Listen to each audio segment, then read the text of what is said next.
All right, good morning, everyone, and thank you so much for being a part of today's webinar. We appreciate you tuning in to learn more about one of our fantastic partners of the section in Tag Marshall.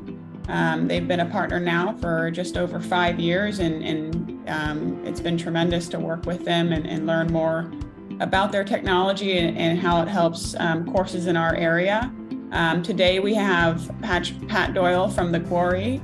They recently started using Tag Marshall and have had such success with it. So it'll be important to hear about his success over at the Quarry, as well as a little bit more about what Tag Marshall does. So again, thanks for being here, and we appreciate you tuning in. And without further ado, I'll turn it over to Bodo. Fantastic. Thank you, Jackie. And before you hide, won't you tell everyone how they can get their PDR credits? What's the process? Yeah, so actually I handle that, so they don't have to do anything. Okay, thank me later, guys. Okay, thank you so much, Jackie. Really great to partner with you, and yeah, also into another season. We're really excited, and also not to forget our partners from the North Florida PGA, who also on our behalf invited some of the clubs for the North. Thank you all for joining. My name is Bodo Sieber. I'm the CEO of Tag Marshall, and very excited to have two guests here with me today. Pat Doyle from the Quarry. Pat, welcome. How are you? Thank you. Good to be here. Appreciate you having me on. Fantastic. And I've got Peter Taylor from our team. He's also Florida local. Peter, how are you today? All great. Thank you. Thank you for having me too. Brilliant. So we are going to talk about technology and what the Quarry has done this past season. And obviously it was a well-considered decision on their part. So it's we're delighted to have Pat share some of their insights, what they've learned, and also how they went about rolling it out. Yeah, to tee us off, Pat, for those of you who don't know the Quarry and maybe yourself, I know that you've been around the block a little bit in South Florida, but why don't you do a quick introduction? Good. Thank you, Bodo. I appreciate you giving me an opportunity to kind of discuss the experience that I had with Tag Marshall here at the club, and just some background on me. I moved down from Maryland to Florida in 2006, started at another club in town here for about a year, and then the Quarry opened in 2007, and I came on staff in 2007. So I've been part of the club here for a while, 16 years. I was promoted to head golf professional in 2014. The membership purchased the golf club from the developer in 2016. I was fortunate enough to be retained at that point by the membership. So hopefully at that point they showed that they really cared and had faith in me to lead the golf operation here. And fast forward to 2023, we've got full golf membership here. We've got a full wait list here. Golf is booming in South Florida, and it's a unique facility. You can see in this picture on your screen is a 320-acre lake. It's called Stone Lake. The golf course was designed by Herds and Fry and goes around the 320-acre lake. So it's got 900 doors. The golf club is separate from the community in the fact that it's its own private entity. You don't have to live in the Quarry to be a member of the club. So we've got members from offsite, but the majority of the people living here, they love the community, the water, the boat access to the lakes. And we hosted the Champions Tour here in 2010 and 2011, which was an interesting experience. It was Freddie Couples' first win on the senior tour in 2010, and then Bernhard Langer won in 2011. The challenge that we had with the Champions Tour, and the players loved the golf course, but the layout, the way it stretched between holes and all the way around the lake, it made it very hard for spectators to enjoy the golf tournament and their favorite players. So it's very similar to the challenge that the club had with our pace of play management, flow management, and my staff making sure that we have efficient pace of play. So that was one of the main reasons why we looked at Tag Marshall to help us kind of bridge that gap. So yeah, thanks for having me on. Absolutely. Thank you, Pat. Great that you're mentioning Bernard Lange. He's one of my countrymen. He's got much less of an accent, though. He's been around your shores for long enough. Yeah, I know that, Peter, you have been over to the Quarry. Why don't you do a quick introduction on yourself and where you're located and what you do? Yeah, so I'm from South Africa originally. I moved over to the US about 23 years ago now. Came over on an internship program. Most people in South Florida well aware of Workaway International, which is the program that I came over in 1999. And then kind of worked my way up at Boca West, which is the club that I came over to originally. And the last 5 years before joining Tag Marshall, I was the head golf professional there with the director of golf, JR Friend, which I'm sure he's well known amongst everybody that's watching the webinar too. So that's my experience that I bring to Tag Marshall, and I help out with everybody's analytics of their operations and finding ways to improve on what they do. And it was great to visit Pat. His facility is top notch for sure, and it was a pleasure to be there. All right, thank you, gents. Quick introduction to Tag Marshall for those of you who don't know. We work both in the private and daily fee and resort space very successfully now. We've been around for about 8 years. We've got some of the very best with counting within our partners. So there's Oakmont, Baltusrol, the concessions, some of the top 100 clubs. There's Pinehurst, Pebble Beach, Whistling Straits, are all long-term partners of ours. But the majority of our partners, because we now work with about 500, are really just good clubs, right down to municipal golf courses now that are looking to technology to help them operate. So it's really great to see how we've been able to assist the industry. We're also technology partners to the DP World Tour, which is formerly European Tour. And we work with the USGA and the RNA and help aid their research with some of our data programs and just really look to add value where we can. Peter, do me a favor, and some of the Florida clubs that we work with, you are on site. Who would you mention here? Yeah, so in South Florida, recently, we've got Indian Creek and Lagos down in Miami, Boca Rio right here in Boca Raton. And then on the other coast, besides the Quarry, we've got courses like Concession, Forest Glen, and Gulf Harbor. And the north, isn't there Innisbrook as well? Correct. Innisbrook is joining us this summer. That's right. Quite a few all the way up into the Panhandle, the Scenic Hills. There's quite a few, and obviously it's a great market for us to assist.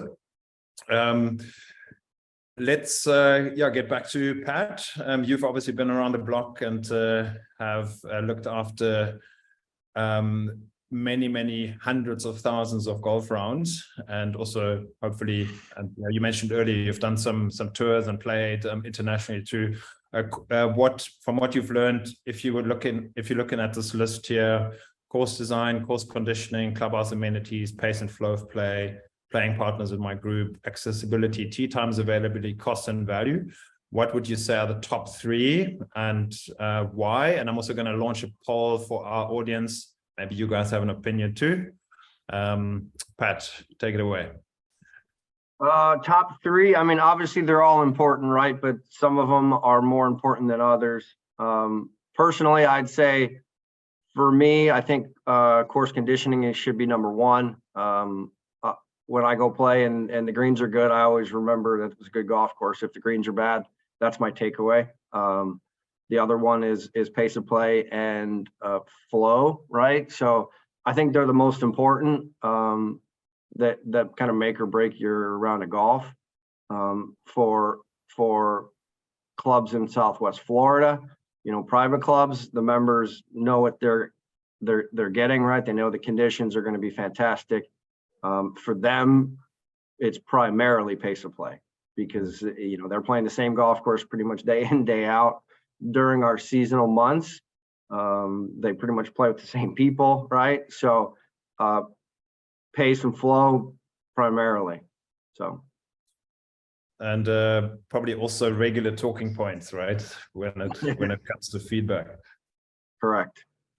All right, we're getting a flood of poll results. Thank you, everyone, for sharing what you feel are the top.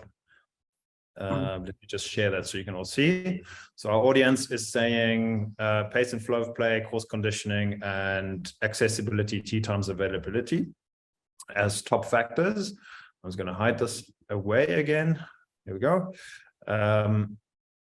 And yeah, Pat, you making a good case here. And this is also backed by the USGA's research, where they've gone and quizzed about 25,000 players. And what came back was course conditioning being the top factor. And then pace, flow, time it takes to play, also highly ranked. And in between the two is who's in my group, right? Who am I playing with? But as you say, in the private club space and country club space in South Florida, that is very often inherently built in. No surprises, gents, at these results. Let's jump ahead and look a little bit more deeply into this research. So the USGA, obviously, as custodians of the game, have done, and they keep working on this as well. They've done some more research. So the lady on stage here, this was at the Innovation Symposium not too long ago, is Professor Christina Schoonover.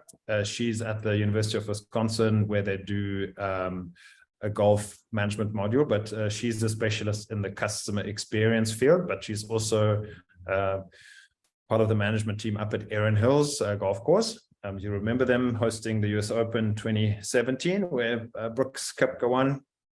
So she is highly experienced, and her team did this deeper research into what makes or breaks a player experience. What are all the things that form part of the player experience? And they found a crazy 1,000 touch points, which sounds very many, but if you think about it, loading your clubs into the trunk is a touch point that's part of your experience, right? Even right down to driving through the gate, being welcomed. All of these things are touch points, and they all have a ranking in terms of, do they add to the experience? Do they delight people, or do they float in the middle, like many things do in our lives, or do they frustrate people?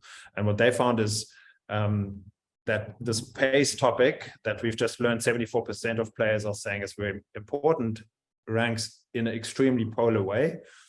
It's the worst possible experience factor when it comes to corrective pace of play actions taken by marshals. And also other people's speed is equally as frustrating to players. So that's obviously a bit of a conundrum, right? Players don't want to be spoken to in a negative way about it, but they also get extremely frustrated if the group ahead of them is slow or perceived slow. That's an important word, perception. And then on the other end of the scale, positive ranger etiquette receives a top score, higher than conditioning. How is that possible? And the ranger and marshal role overall is not that well regarded. I know, Pat, at the Quarry, you have had some strategic adjustments around this before you got technology. Tell us a little bit how you used to do things, and already you have moved away from the name of the role for those reasons that are shown here, right?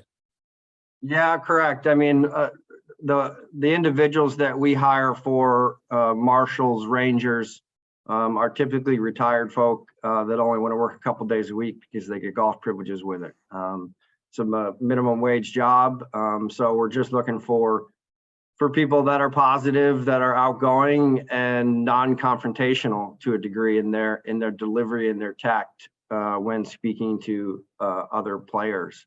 We don't call them marshals or rangers. We call them player assistants here at the Quarry, and that's primarily their role, is to assist the players not only with pace of play corrections, but our private cart fleet here, we have 240 private carts. Typically we have 2 or 3 breakdowns a day on the golf course, and players are leaving clubs on green. So our player assistants have many roles on top of the hardest job of enforcing pace of play, but in addition to helping members with their private car issues and such. So it's a very confrontational job by nature. Golfers in general get very emotional, when it comes to their pace of play or the pace of play of groups ahead of them that are slowing them down, whether they're slowing them down or not. Sometimes less is more from the player assistants, but the players are going to interpret however they want to, whether they like the ranger or not.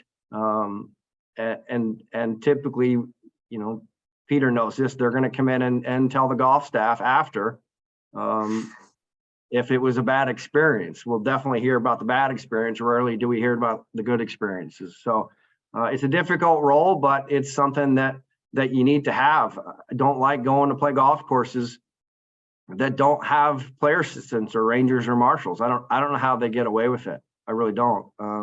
With the amount of clientele that's on the golf course, the amount of money that people are paying to play golf, it's very important, I think, in the grand scheme of things. So, Peter, any learnings that you've picked up? Sure. I mean, I would say, undoubtedly some kind of consistency from no matter who you have doing that job is vitally important. So their touch points can't only be when there is a problem. It needs to be multiple touch points during the day. You don't want to have the ranger, I guess, stalking you, which is, I guess, a term I've heard many times. But you do want to have that person interacting with you, at least introducing themselves to you, making sure that they know that the person's there to help them as opposed to being a penal part of their game. I think that's critical. And, the big thing about being a player assistant or a ranger is making sure that you're visible. And that's something that Tag Marshal can do a great job helping with. Yeah, I think you mentioned that the players get quite defensive. It's very emotional, and there's some trigger words here that what we've learned. And often it comes down to framing this interaction, right? And that's obviously much easier to do if you have data, if you have information, and it's not perception or opinions. And that's something that Pat is going to talk a bit more about. But another role over and above play assistant or course assistant that we've heard people use, or name rather, is course ambassador, which sounds fantastically friendly, and maybe sometimes just this reframing is helpful. And another opportunity to reframe a challenge if it arises is to not tell players they're slow, get on with it, which is exactly that at the bottom here, corrective pace of play actions. It's to say, hey guys, you're out of position, help me out and let's get back in position, because calling a player slow is like questioning their IQ, right? And people get defensive. But if you're saying, hey, you're out of position, it's very computable. Okay, I have to catch up by a stroke. I have to catch up by 3 minutes. It's not a judgment on me as a player. It's just a situation that I have to correct. And that is simple as it is. Anyone can adopt strategies like that without it being confrontational. But Pat, you used to have quite harsh rules around this, if I'm not mistaken, in terms of letters and so on, right? Correct. So the club took a pretty strict pace of play stance after, the single cart era of COVID, right? Where people were used to playing in 3.5, 3:15 rounds of golf, and we required them to go back to 2 per cart. We literally had a strict policy that said if you were walking off 18 green at 4 hours and 5 minutes, which would be in our case 7 minutes over pace of play, you were going to get a written warning. And after you accumulated your 3rd warning, it was potential suspension by the board. So the club took a very, very strong stance. That was in 2021.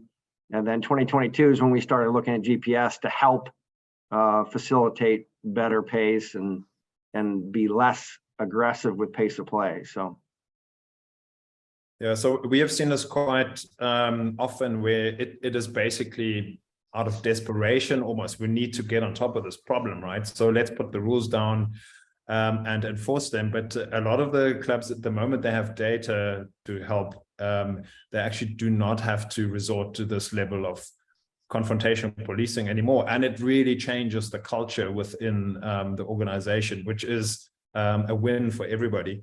Let's jump ahead a little bit because we have to talk about technology. How do you and your team use technology to manage pace and field flow effectively? And also, how is your team dialed into the system? So if you'll allow me just a quick introduction to the Tag Marshal system.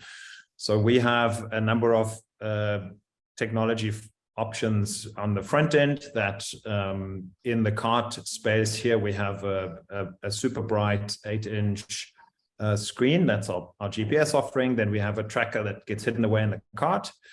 And then we also have walking golf options, which obviously is much more prevalent in the Northeast and with some of the caddy clubs that we work with.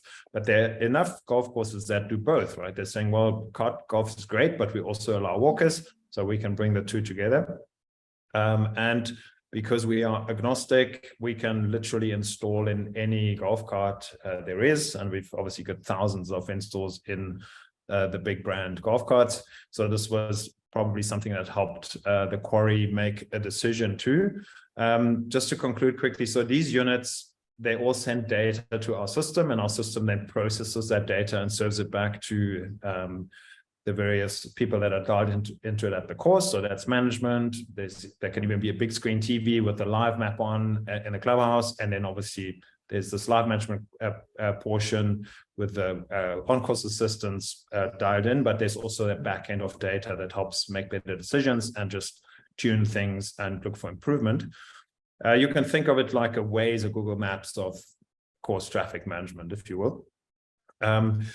Pat, just quickly, which of the options have you decided on? And I know that you're going to dig into how you got there and how you got your members to agree in a few minutes from now. But which options did you go with? Yeah, I mean, you guys have, Tag Marshal has a versatile option of devices that kind of you can customize for your specific needs at your club. We don't permit walking here, just between the gaps between greens and the next tee boxes. So it's golf cart only. So what we decided here was to put classic tags in all of our fleet carts and then require the classic tags as well in all of our private carts. We also gave the membership the option, if they wanted, for an additional fee to upgrade to the 8-inch screen. So about a third of the private cart owners ended up doing that at the initial install.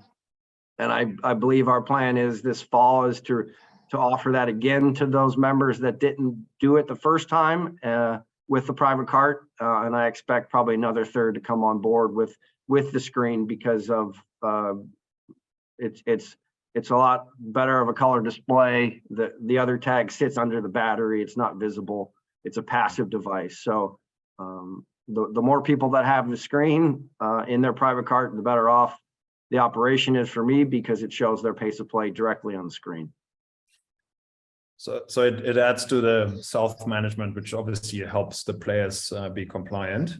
And there's a whole lot of range of two-way comms and things that can happen, which we're going to talk to just now. But just to quickly show you all what Pat and his team of on-course assistants and anyone who dials in sees. Like we said, it's a little bit like Google Maps or Waze. Pat, tell us a little bit about how it works for you and who's dialed into it. And also you can immediately see what Pat meant when he said this is not an easy facility to manage around the lake. Yeah, thank you. I like to kind of consider it more of a NASCAR track, right? Everybody's basically making left turns. And what we want to see, this is our map. It goes around the lake. We've got 3 preserve holes on the right side of the screen. And prior to Tag Marshal, prior to this map, prior to the data that we're getting now, is I staffed 3 player assistants every day in season. And they would basically just roam, take laps around the golf course to assist. The layout's challenging for pace of play. If I've got a player assistant that's on the back 9, which is on the left side of your screen, and I've got a pace of play issue on the right side, it could be an hour, 45 minutes before the player assistant actually gets over there to recognize the problem. And that inherently led to a lot of phone calls from members to the golf shop saying it's slow out here, send a player assistant. And that's kind of what drove us to looking at Tag Marshall and seeing what would work for us. So, excuse me. So this is a live map of today. We've got a little bit of play out there right now. I still staff 2 player assistants on per day in season. Typically now we don't, because with Tag Marshall, I can kind of pinpoint groups that are slow. But this is the map that the player assistants have on a tablet while they're on the golf course in the golf cart. The golf shop has this map pulled up on all of our computers, so we can look at it as needed. So it's a great overview of the golf course and helping manage our pace of play. Peter, why don't you talk us through the color logic?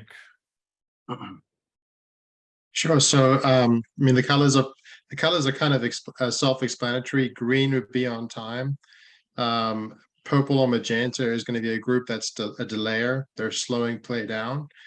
The little red group there, number 308, they're slow according to Pat's pace of play, but they're not actually impacting anybody behind them at that point. So we know at least that they're slow and that they could become a problem, but right now they're not necessarily a problem for us to address. And right now, nobody is actually being held up. If there was, there'd be somebody that would be orange.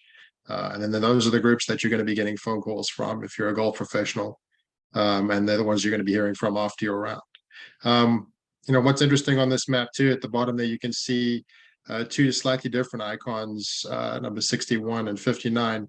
Those are the Ranger carts that you can see where they are on the map as well. And as a golf professional, the Rangers have the toughest job at a golf facility, in my opinion, and I'm sure everybody would agree with that. So it is sometimes pretty easy for them to disappear off the map, so to speak. If you do not have oversight of where they are, if they're having a tough day, they become less visible. So this is a great opportunity to see exactly where they are, and with the note-taking function that we've had and that Pat's definitely using, you're able to record their interactions, where their interactions happened, and how they're addressing these groups that are showing up in purple and red. We'll talk to that in just a second, but what I can see is, so the baseline of the system is a grid, right? There's an invisible grid that the players and the GPS signals move through. And what's about to happen is that this group here with that's behind group 22 is about to turn orange now in any second, basically. This is a still, right? But this would have happened just a few seconds later, because as you can see, the distance down here in that linear display is getting awfully close. So this group is clearly out of position. But what Pat and the team can now do, they can click on this group and then they can see who's in the group, when did they start, and what's their current pace status. Tell us a little bit, Pat, about your 40s integration and how that helps you make sense of what happens out there. Yeah, correct. So Tag Marshall syncs with 40s. And we just have to designate which groups are going with which devices. So in this case, it's got the 4 names listed. I think the most important part of this screen is the top right, and it shows exactly what time the group teed off. And that's very important when it's relative to pace of play, and you're comparing it to maybe a pace of play chart like we used to use here before. In that case, the player assistants needed to confirm with the starter on what exact time certain groups teed off before they could interact with that group or potentially warn them of slow play. So there's a lot of good data on this screen, but the most important is exactly what time they teed off. And right on down the list, it's showing this group as plus 3 minutes relative to our 3 hours and 58-minute pace of play. And the pace trend is also listed down at the bottom. So that kind of gives you an idea of their relative pace per hole. And if they have a bad hole, it looks like this group had a little bit of a delay on hole number 3, and that's why it shows a little bit more red. So there's a lot of good information that is listed here. And it's a beautiful thing that it syncs with 4Ts. As long as your 4Ts daily sheet is correct, it syncs. If you have a change on a group or they flip-flop, it syncs every 5 minutes with 4Ts. So I'm sure it's probably pretty similar with other tee time softwares.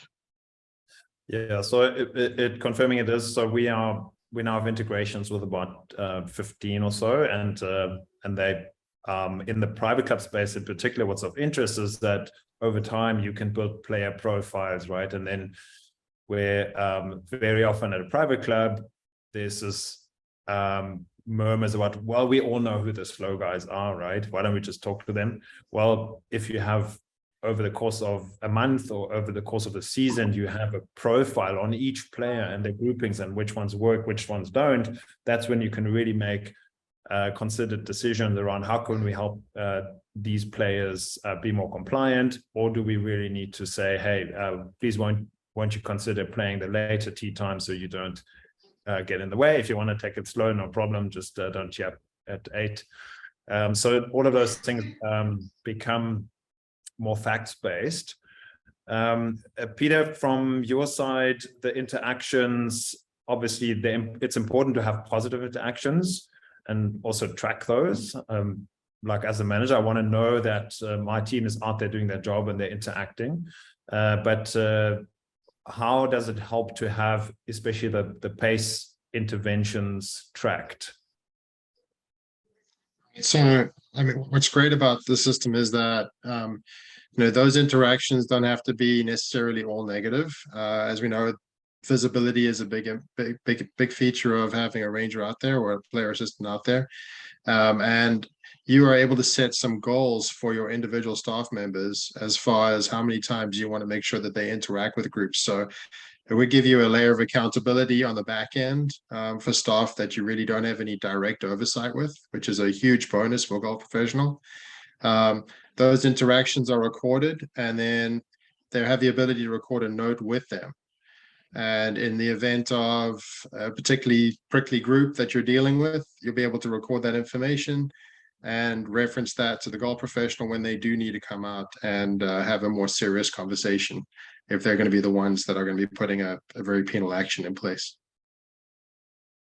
So here's what we call a track map. So that's one of the things that Pat and the team have available. Every single round has a history, right? So even if you want to go back to last week, 2 weeks ago, this also tracks the interactions that we had, or also geofence breaches once the geofence is set up. Pat, is this something that you're using? And is this something that you also use to have maybe educational conversations with players here or there? Yeah, we use it. I haven't really had any reason to show it to a player necessarily, but it's helpful if there's an issue with pace of play, a couple days later, and I can review it and I can pull the history, right, and show if any of our player assistants interacted with any of those groups, what was not necessarily what was said, but what notes that the player assistant recorded. So if someone has an issue with how we handled it, or saying that our player assistant didn't handle it right and they weren't the slow group, I actually can say, well, yes, according to this this data, you were the slow group. So Peter, any additions? Yeah, so one thing about the track map that's showing here is exactly where they were being delayed, where they were on time. Those colors of the dots correspond with the colors the carts have during the course of their round. And one tough conversation that I remember always having to have is the group that was being held up for considerable part of their round, that now has had an effective intervention. The group in front of them is now back on place. How do we get them to be where they should be on the golf course and move everybody along accordingly? And so this little map gives you an indication of, how you can approach that with that group. Thank you, gents. So I think one more comment here, and Pat mentioned this briefly, like now in the shoulder season, he doesn't need the staff necessarily because there's a bit less play, and they can keep an eye on things from the clubhouse. And you can imagine that another course that is maybe a bit more accessible, and you don't have to go around an entire lake to get to the top corner, you can now manage things ad hoc as you need, rather than having resources out there, right? And what helps here as well is obviously if you have what we call it the two-way options that allows for interactions, you can then also, before you head out, you can ping a message to the group that they need to acknowledge, informing them that they're behind pace. So we're going to now start looking at the GPS side of things, if that's okay with you, gents. And obviously the burning question, because this is not an easy thing, how did you go about getting your membership to buy into the technology, considering the high number of private cards? And what has the response been? Change is hard, right? But also everyone has ambitions to have the best possible player experience. So you need to find a middle ground. So how do we get there? Tell us a little bit about how you went about getting this and what the response has been had from the players initially and now. Sure. I'll give you a little background on the GPS, where we looked at it, in years past. I believe we looked at Tag Marshall even in 2019.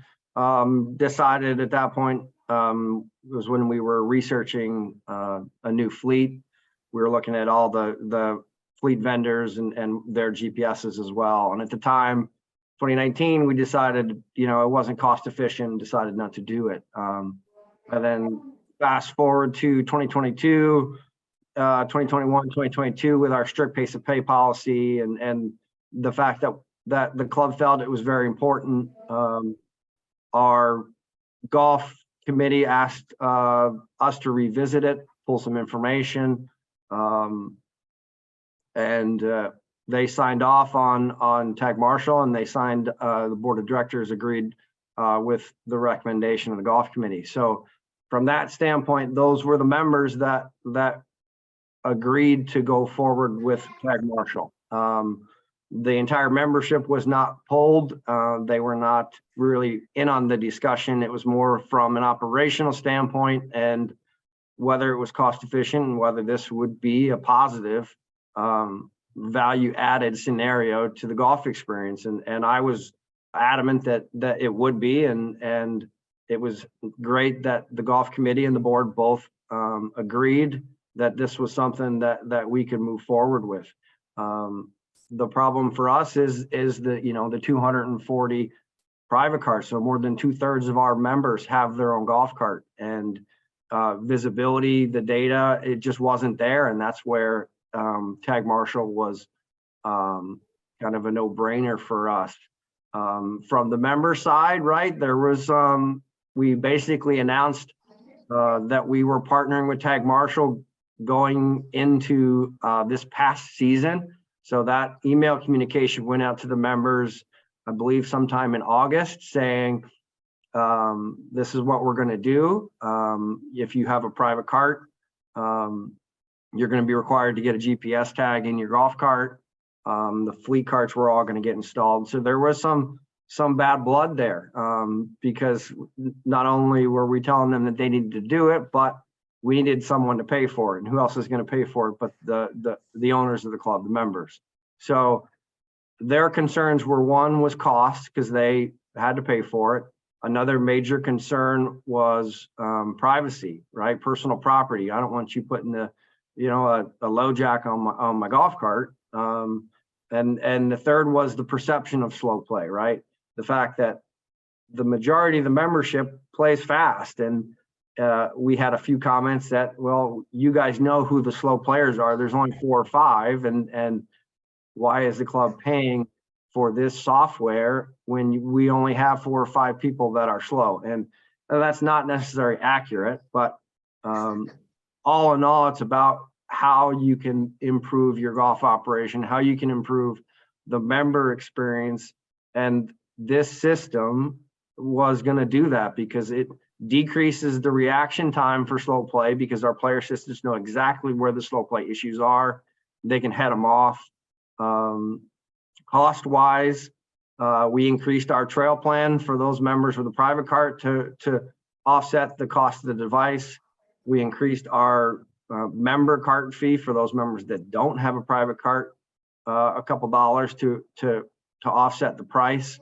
And from that standpoint, it took care of a lot. There was a lot of heartache for every member that had to bring their golf cart up to me. The 3 installation windows that we had, I did one in November, we did one in January, and the final one was in February. So I literally got to speak to every member that had a private cart, and they got to voice their opinion on whether they thought it was good or bad. And in the end, after this season, we launched in February, and had a good 3 months of data to look back on, and the data, the visual, the real-time view of the golf course, it was a bonus. So I'm very pleased. The membership has mostly come around. Obviously, you're always going to have those few individuals that don't like it, don't think it's worth it, don't think there's a pace of play problem. But as you'll see later in this presentation, our average round time this season was under our goal time, and that in itself, I think, speaks volumes. So it's been a positive experience. It was tough to go through. It was not something that I necessarily would have volunteered for during the busiest season I've ever had here at the club. We did over 45,000 rounds. Oh, by the way, we need you to implement a GPS system. So it was a difficult season, but in the end, the member benefit was there, the value added was there. So. Yeah, Pat, you're making an important point, and that is exactly why generally we recommend to install and onboard ahead of the season. So in Florida, that would mean, can we do it in August? Can we do it in September? So that things are set and dialed in before things get going after Thanksgiving. Sometimes courses also decide to do it at the tail end of the season, right? When things start to wind down. And we can get a bit of attention on early training and so on, and it's not so busy. So those are things to be considered for that mention. So these units obviously do front, middle, and back yardage, and there's communication. You can see the cart in front of you, and a lot of players saying, "Well, this is so nicely accurate. I don't need my rangefinder anymore. It's easy to work with." Like the display, let's get one. And if I heard you right, you had about a third of your members say, "I'll go for this. I'm going to pay. I might as well get this thing." And now you're expecting another third to basically upgrade. So that to me sounds like the members have actually bought into it. Correct. Yeah, and those members that chose not to go with it the first time, the first or second round, when they're riding in another private cart that has it, they're like, "Oh, wow, I want that." So. That shows you that it's a good product and it's beneficial to the golfing experience.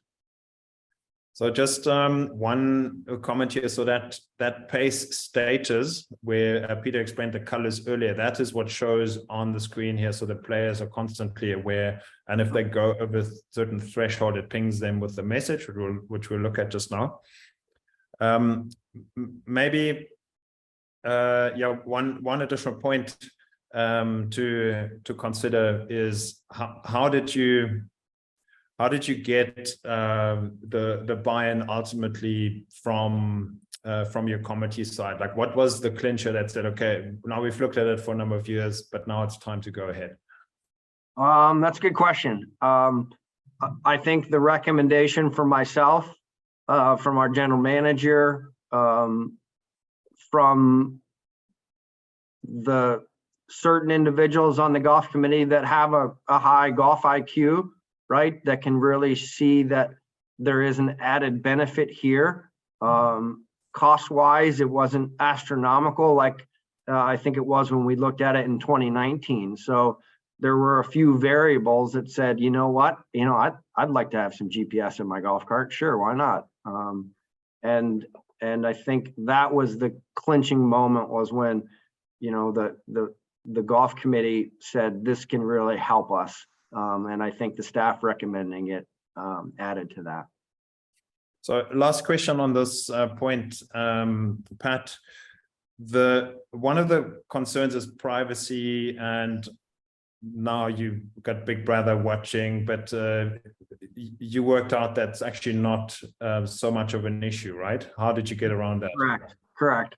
I mean, I don't think there's anybody that doesn't walk around now with a cell phone in your pocket if you're worried about your own privacy. So, but as far as the tag marshal devices, they only track they only track golf carts during the play of an actual round. So after their round is over, we're not tracking your golf cart. We're only tracking it when it's in the realm of the golf course property. And that was a key thing, because there were a lot of people that were concerned about their privacy, like especially being a residential community. And so the devices do not track players when they're sitting in their living room and their golf carts parked in their garage. So it's only when they trigger the zones on the golf course that start their round and continue their round till it ends. And I think that alleviates a lot of that concern. Of course, there is cart theft possibility, and in that case, on request, one can find the location, but it's not a standard thing. Like, it's really just on the golf course. Okay, let's jump ahead. What are the key operational benefits that you've found? What have you learned? And also, what are you looking to roll out next season? You mentioned earlier, obviously, having some of the certainty around data, and well done to you and the team for delivering 3 hour 48 average. Again, your course is supposed to be played just under 4 hours, but to be 10 minutes under is good going. So this is one of the sort of back-end screens that shows a single day and how each individual tee time played. You can see with the T-shirt integration which of these groups are foursomes, threesomes, what have you, what were the interactions that were had, what was the per hole runtime on the day. Obviously, this is even more interesting over time. And then here's a breakdown of how many of those rounds came through on pace. So anything blue is actually quicker, green is on pace, and then there's a fractional amount of play that's slow. So this was good at the office for the team. The next thing that you can then look at is, well, how did we do over time? And especially, you should be proud of your March performance, where you have the majority of your play, but you brought it all through in 346. So I think this will, our team obviously facilitates end of season report, but I think you'll have a good report to share with your members. And they will, and we've seen this very often, they then start talking and they're very proud of their course and how quick they are, because their friends down at the other club are complaining about their pace. So we've got the data, we know what's going on. Is this something that that you're looking to dial into more next season? And maybe, I know that you have already used the data to make some adjustments. Yeah, as I mentioned, we didn't launch the actual software until mid-February, right? And that's when we were in the busiest part of our season. And for me, my priority, my goal was to make sure all the devices were working correctly. The system was working correctly for what we needed it to do on a basic level, right? And over and above that, there's so many more layers to this system that I can then get into, like all this reporting. I'll be honest with you, I didn't have time to get into it this past season.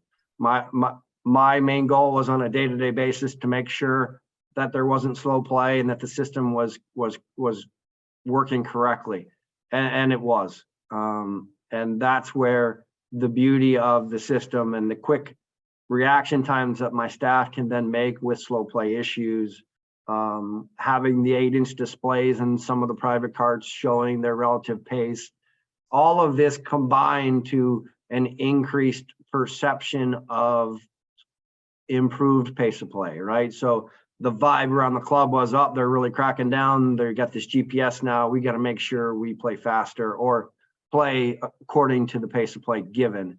And I think overall the perception was good. And there's certain things that we're going to roll out more I think on your screen now, it's showing our goal time changes. So this was as an example I asked Bodo to add as a direct example of how the system helped us improve operations. So on your left was our old target time. My player assistants had a pace of play chart on a clipboard in their golf cart, and they would time groups coming off of every green based on, 13 minutes for a par 4, 14 minutes for a par 3. So it was pretty generic. And that's how we managed pace of play for a better part of 13 years here while I've been at the club. The column on your right is our new time. And we got these new times by looking at the data from rounds February through mid-March, a month time, and it gave us an average time that the majority of the groups played each hole in. So it shows you that on hole number 2, which is a par 3 here at the Quarry, the average group took them 11 minutes to play. And hole number 3, which is a par 5, took each group an average of 17 minutes.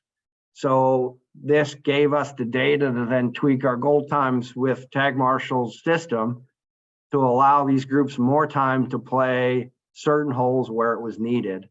And there inherently with the two-way screens that are in the private carts, it really showed them that they were on pace compared to when they were, the old target time showed them off pace. So this is just one small example of what we can, the way it worked for us. There are more aspects to the Tag Marshall system that we're going to look at.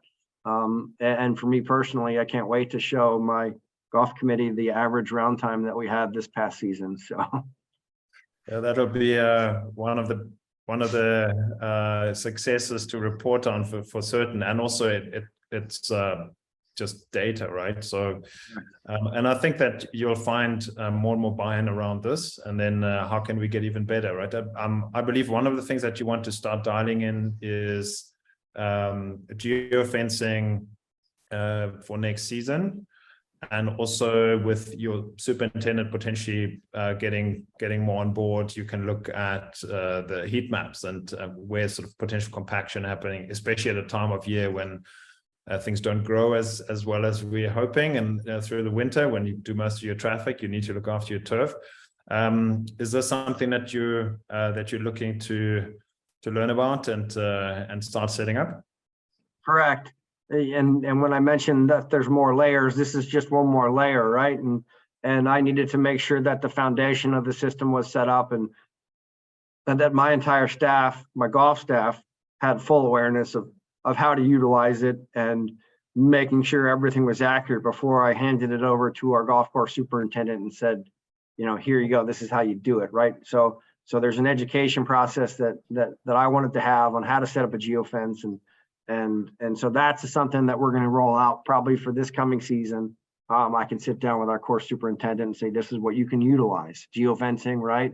So the tags, the classic tags have a buzzer installed under the seat with the tag that if the carts enter a geofence, it doesn't shut the cart down, but it does have an audible buzzer that notifies the golfer. So these are the things that can assist not only our player assistants, but the superintendent with keeping carts out of certain areas.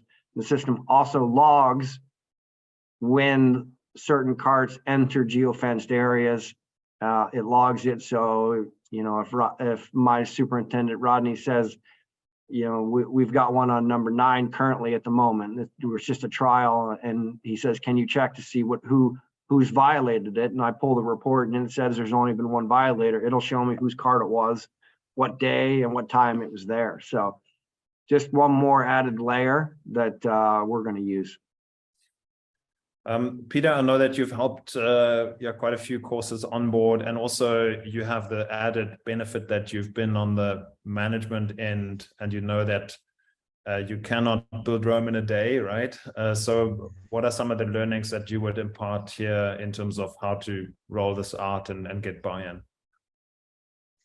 Yeah, so I mean, the one good thing about all the layers that Pat's been talking about as well is that you always want to have some cards in your back pocket for the next season because things move pretty quickly, and what's brand new and wonderful today in 3 months' time is old news. So having layers you can roll out incrementally, I think, is a very wise choice that Pat's made.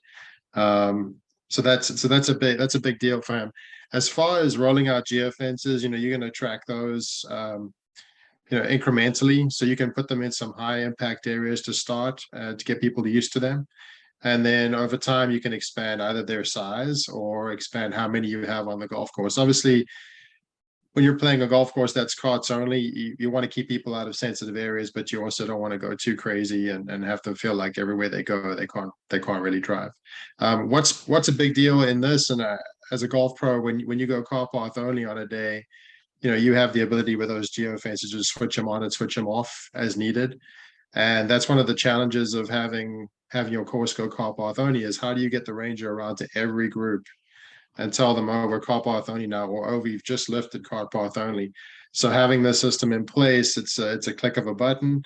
If they've got the screen, they'll know. If they've got the buzzer, they'll know. And then once it's been lifted, you can still have the player assistant head around and tell them, but there'll be a much more immediate impact to that, because it's very easy for that person to miss somebody and have them continue car path only for the rest of their round, and then come in at the end pretty upset that they were the one group nobody got to. Yeah, I think you mentioned an important opportunity. Obviously, if you have that screen interaction, you can send messages to everyone or to a single card. So it really helps. And also for inclement weather and getting people to safety, if thunderstorms rolling in, that sort of thing is helpful if you have that communication base, or if you need to go out and make sure that you get people, where they're at, right? Because you have them on the live map. So I think just to conclude, and Pat, thank you so much for your insight. The two main opportunities are using the live data in day-to-day management and dialing that in as much as possible. And then as a second opportunity, using the underlying data to look for incremental improvements and just to keep the players, but also the staff accountable, so that we can all keep improving, keep getting better. And you can only do that if you benchmark and measure yourself, right? If you're flying blind, you're hoping for the best, but if you really have the data, that's when you know where you're at. And I could see how excited Pat is to share that end of season report. And that's just like, we have many clubs that do this now on a monthly basis, right? And it really levels the playing field. And where there were murmurs of pace problems or what have you, the moment you have data, that all becomes fact-based. Any parting thoughts, Pat, for your compatriots down in the North and South Florida? I'd be happy to say that if any other clubs are looking at GPS, this type of system, they're more than welcome to give me a call, and I'd be happy to talk through, the experience of not only what I have, but, what I could recommend going forward. And I'm also honestly pretty excited, with software, right? There's always improvements on software. And so we're always happy to see updates and improvements in software. And I don't think Tag Marshall's any different, right? Where you guys are going to continually try and improve and build upon the system that you have, not only for, more business for you guys, but for the benefit of your partners. So I'm looking forward to see what you guys roll out with here in the future. So thanks for having me. No, thank you. 100% right. That's what we're here for, right? We're here to help you run better operations and provide the best possible player experiences. If there's any questions, feel free to field them in our chat if you'd like. Just maybe introducing Joey Waters, our GM. He's up at our Atlanta office, not too far. Actually, he's got a lot of family in Florida, so he's down often. And then Ashley Bryant, he's our partnership executive Very knowledgeable, great to chat to when if you would like to learn more. And obviously, like we said, Peter is on site as well, over on the broker side. I'm not seeing any questions, and I am delighted to tell you that we have finished our round perfectly on time. As promised. Thank you so much, everyone, for joining us, and all the Florida pros, you must enjoy your off season now. It's well deserved. You've done a great job getting literally millions of rounds of golf through at your facilities. Take a break, and we look forward to working with many of you into the 2024 season. Peter, also thanks to you. Really appreciate your insight. Pat, thanks everyone, and all the best.